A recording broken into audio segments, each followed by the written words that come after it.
Morning everyone. Today I am going to teach you regarding inventory management. In this video we will learn how to manage the products, how to purchase and how to sell the products. आज हम लोग इस video के अंदर देखेंगे कि कोई भी प्रोडक्ट को कैसे परचेज किया जाता है, कैसे सेल किया जाता है और उसके स्टॉक को किस तरह से मेंटेन किया जाता है। तो सबसे पहले मैं एक कंपनी क्रिएट करता हूँ।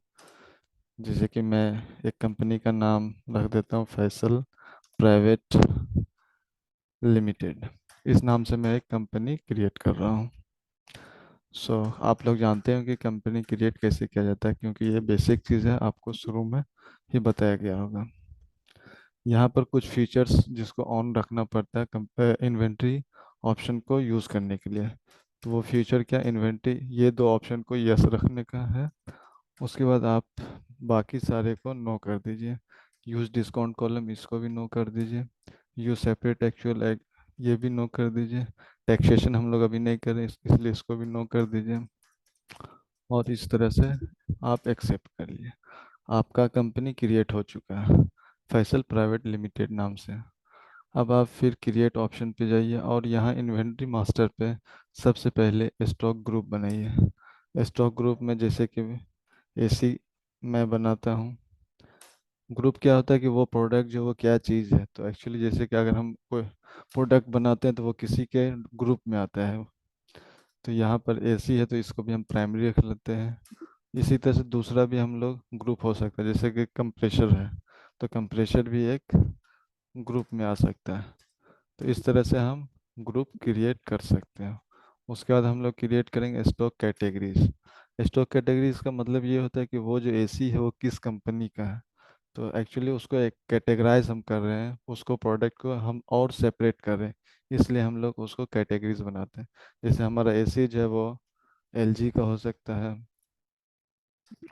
हमारा एसी जो है वो दूसरे कंपनी का जैसे कि वोल्टास का हो सकता है। उसके बाद एक और मैं बना लेता हूँ हेवेल्स का। तो ये एक्चुअली हम मैंने तीन स्टॉक कैटेगरीज बना लिया। उसके बाद आप बैक आइए और इस यूनिट बना लीजिए। यूनिट क्या होता है, यूनिट जो हम लोग पीसेस में ले सकते हैं, केजी में ले सकते हैं, नंबर्स में ले सकते हैं। तो ये एक्चुअली में यूनिट होता है, तो हम लोग क्या करते हैं पीसेस में ले लेते हैं, क्योंकि हमारा जो एसी आएगा वो क्या आएगा पीसेस में आएगा। या तो हम इसको नंबर्स भी ले सकते हैं, नंबर्स के लिए एनओ लिखा जाता है और फॉर्मल नेम में हम लोग नंबर लिखेंगे, फुल नेम। तो इस तरह से हम लोग बना सकते हैं। उसके बाद हम लोग बैक आएंगे और फिर हम लोग गुडॉन गुडॉन मतलब हमारा प्रोडक्ट जो है वो कहाँ रखा रहता है। तो एक गुडॉन जो है वो हमारा पहले से बना हुआ रहता है, मैन गुडॉन। तो हम लोग को अगर ज़रूरत पड़ती है और की तो मैं और बना सकते हैं। जैसे गुडॉन में दूसरा एक गोडाउन का नाम रख देता हूँ, जैसे कि शोरूम।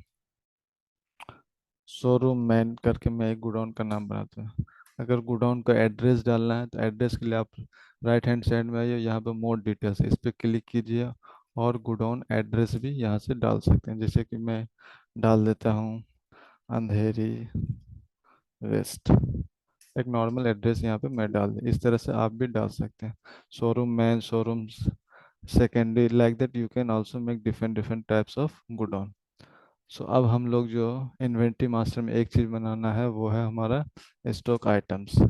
जैसे कि मैं एक आइटम्स जिसको मैं परचेज सेल करूँगा आगे चल के, उसका मैं एक स्टॉक आइटम बनाता हूँ। जैसे कि LG 1.5 टन विंडो एसी, मैं इस प्रोडक्ट का स्टॉक आइटम बनाता हूँ। तो यहाँ पे आप देखिए कि अंडर आ गया, तो अंडर में एसी है तो हम लोग एसी को अंडर में रखेंगे। कैटेगरीज है तो कैटेगरीज तीन कंपनी का मैंने बनाया था उस टाइम, तो आप किसी एक को सिलेक्ट कर सकते हैं। एक्चुअली जो होगा रियल में उसको सिलेक्ट कीजिए, अभी तो मैं वैसे बता रहा हूँ, तो आप किसी एक को सिलेक्ट करके दिखा सकते हैं।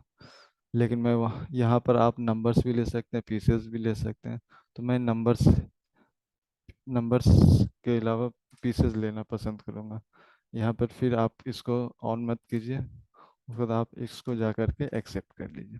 तो आपका स्टॉक आइटम भी बनी। अगर आपको कोई गलती हो गया, मिस्टेक हो गया, तो उसके लिए आप लोग को क्या करना है, गेटवे ऑफ टैली पे आना है और अल्टर ऑप्शन पे जा करके कोई भी चीज़ को आप लोग उसको अल्टर मतलब चेंज कर सकते हैं, मिस्टेक को फिर से आप सुधार सकते हैं। जैसे कि अगर मेरा स्टॉक आइटम में कुछ गलती है तो यहाँ से मैं जा करके उसको रेक्टिफाई कर सकता हूँ, सही कर सकता हूँ।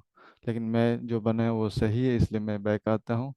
और फिर उसके बाद मैं वाउचर पे जाऊँ। वाउचर पे जाने से पहले मैं लेज़र बनना चाहूँ, क्योंकि परचेस करने के लिए और सेल्स करने के लिए हमारा एक लेज़र होना चाहिए, जिस लेज़र को जैसे कि दो चीज़ होना चाहिए, एक सेंडी क्रेडिटर सेंडी डेटर, और उसका फिर बुक होता है जैसे कि परचेज बुक सेल्स बुक। तो मैं अभी चार लेज़र बनाऊंगा।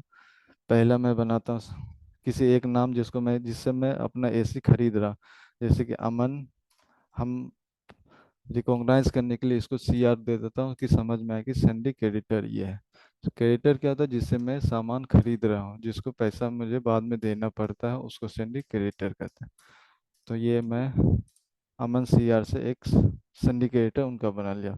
फिर मैं एक और बनाता हूँ शाहिल नाम का डी आर। डी आर मतलब डेटर। तो यहाँ से मैं उनके नाम से सैंडी डेटर बना लेता हूँ। तो मेरा दो लेज़र बन चुका है। मैं अब उसका बुक बनाऊंगा, जैसे कि परचेज बुक। परचेज बुक हमको ज़रूरत पड़ेगी जब मैं कोई भी चीज़ परचेज करता हूँ उसको रिकॉर्ड करने के लिए। तो यहाँ पर परचेज अकाउंट डाल दूंगा, उसके बाद यहाँ पे नॉट एप्लीकेबल, उसके बाद आगे की तरफ बढ़ जाऊंगा। उसके बाद सेल्स बुक बनाऊंगा, और इसको मैं सेल्स अकाउंट के अंदर रखूंगा क्योंकि ये हमारा सेल्स बुक है। उसके बाद फिर मैं इसको आगे की तरफ लेके जाऊंगा। तो हमारा चार लेज़र बन गया है। अगर आपको अब मैं परचेस करूंगा, परचेस के लिए वॉचर पे आऊंगा। वॉचर पे आकर के यहाँ पर आप देख सकते हैं राइट हैंड साइड में आपका F9 क्लिक करने के बाद परचेज खुल जाता है। परचेज अकाउंट के लिए आप काम कर सकते हैं। तो मैं F9 डायरेक्ट क्लिक करता हूँ। सप्लायर इनवॉइस नंबर, तो इनवॉइस नंबर मतलब स्लिप नंबर क्या है, तो मैं जैसे इस स्लिप नंबर इसमें डाल देता हूँ 1। उसका अकाउंट नेम पूछा है किससे मैं सामान परचेस करना चाहता हूँ, तो मैंने बताया था कि सैंडी क्रेडिटर जो होता है वो एक्चुअली में हम उनसे सामान खरीदते हैं। तो अमन सी आर, सी आर मतलब वहाँ पे हम एक याद रखने के लिए डाल दिए थे, जिससे समझ में आए कि कौन सा क्रेडिटर है और कौन सा डेटर है। तो अमन सी आर ये हमारा क्रेडिटर है। ये थोड़ा सा नॉर्मल डिटेल है, अगर आप जब एक्चुअल में काम कीजिएगा तो यहाँ पे ये सारा डिटेल को फिल करिए। अभी मैं सिर्फ नॉर्मली बता रहा हूँ, इसलिए मैं आगे की तरफ नॉर्मली बढ़ जा रहा हूँ। उसके बाद परचेज लेज़र है। परचेज लेज़र में आप परचेज बुक रखिए। अब यहाँ पे क्या बता रहा है, नेम ऑफ आइटम। तो नेम ऑफ आइटम मतलब मैं क्या परचेज करना चाहता हूँ। तो अगर यहाँ पे आप याद है क्या चीज़ परचेज करना तो डायरेक्ट टाइप कीजिए, अदरवाइज स्पेस डालने के बाद आपका सारा स्टॉक आइटम यहाँ पे शो करेगा। तो मैं स्पेस डाल करके एक LG 1.5 स्टॉक आइटम को सिलेक्ट कर लिया। अब यहाँ पे मुझे बताना है गोडाउन, कौन से गोडाउन से वो सामान लेना था। फिर स्पेस आप डालिए, यहाँ पे आपको दो गोडाउन दिखेगा जो आपके टैली में है। मैंने बनाया था शोरूम में, उसी अकाउंट को उसी गोडाउन को मैं सेलेक्ट करता। अब कितना पीस मैं परचेज करना चाहता हूँ, जैसे मैं 50 पीस परचेज करना चाहता हूँ तो 50 पीस लगा, क्लिक कर दिया। उसके बाद कितने का रेट में वो हमारे को दे रहा है, तो उसके लिए मैं 60,000 अप्रोक्स मान लेता हूँ कि एक पीस का वो 60,000 है। तो टोटल अमाउंट यहाँ बता दिया। उसके बाद फिर आगे की तरफ आइए, फिर क्लिक कीजिए, उसके बाद आप इसको एक्सेप्ट कर लीजिए। तो ये हमारा परचेज हो गया। उसके बाद इसी तरह से आप सेल्स भी कर सकते हैं। सेल्स के लिए आप F8 पे क्लिक कीजिए। और जैसे कि मैंने बताया कि सेल्स मतलब कि उस आदमी को किया जाता है जो सैंडिडेटर होता है हमारे। तो यहाँ पर आप देख रहे हैं कि साहिल जो है वो हमारा सैंडिडेटर है, इसलिए साहिल DR को मैं सिलेक्ट किया। और उसको फिर ये नॉर्मल बताना है, यहाँ पे अगर रियल में कर रहे हैं तो आप यहाँ पे फिल कर दीजिएगा। यहाँ पे आपको सेल्स लेजर बताना है। सेल्स लेजर में सेल्स बुक सेलेक्ट कीजिए। उसके बाद फिर यहाँ से जो चीज़ मैंने परचेज किया वही चीज़ मैं सेल कर सकता हूँ, क्योंकि मेरे पास जो सामान है वही चीज़ सेल कर पाऊंगा ना। तो इसलिए मैं यहाँ पर LG 1.5 टन विंडो AC को सेल्स करना चाहता हूँ। तो हमारे गोडाउन में एक गोडाउन है जो कि शोरूम में मैं रखा था, वहीं से मैं सेल्स करना चाहता हूँ। अब यहाँ पे आप क्वांटिटी पूछा, तो क्वांटिटी जैसे मैंने 50 पीस खरीदा है तो 40 piece 45 piece means maximum to maximum हम लोग 50 पीस बेच सकते हैं। तो मैं 40 पीस को सेल करना चाहता हूँ। 60,000 में खरीदा हूँ, तो अब रियल में कितना मैं बेच रहा हूँ it depends on the conditions and the environment. So कभी कभी कम में भी बेचना पड़ जाता है किसी कारणवश, लेकिन नॉर्मली हम लोग कह सकते हैं कि ज़्यादा में ही बेचा जाता है। तो यहाँ पे मैं 80,000 दिया हूँ। उसके बाद आप यहाँ पे सिलेक्ट कर लीजिए।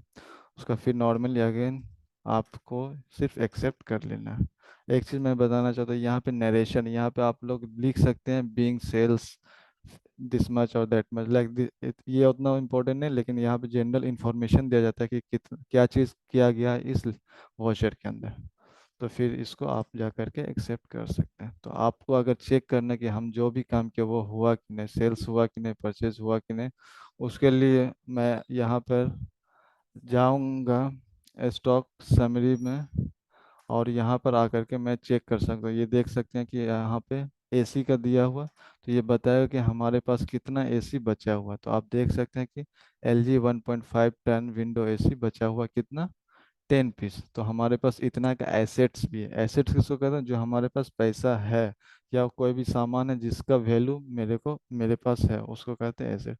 इसको क्लिक करके आप यहाँ पे चेक कर सकते हैं कि मैंने किससे परचेज किया, किसको सेल्स किया। जैसे यहाँ पे आप देख सकते हैं कि अमन से मैंने परचेज किया था। कितना पीस परचेज किया था, 50 पीस। कितना टोटल वैल्यू हुआ था, 30 लाख। तो और मैंने साहिल को बेचा, जिसको मैंने 40 पीस बेचा, और उनको जो जो बेचा तो उनका वैल्यू हो गया 32 लाख। और मेरे पास 10 पीस बचा हुआ, तो यहाँ पे बता रहा है क्लोजिंग वाला, तो क्लोजिंग में 10 पीस बचा हुआ, और वो कितने का है, वो जो है हमारे पास 6 लाख का। तो इस तरह से हम लोग डिटेल समझ सकते हैं पूरे के पूरे। So this is all about regarding inventory management, and you can say also how can we purchase and sells any product here in the Teleprime. So thank you for watching and have a nice day. Bye.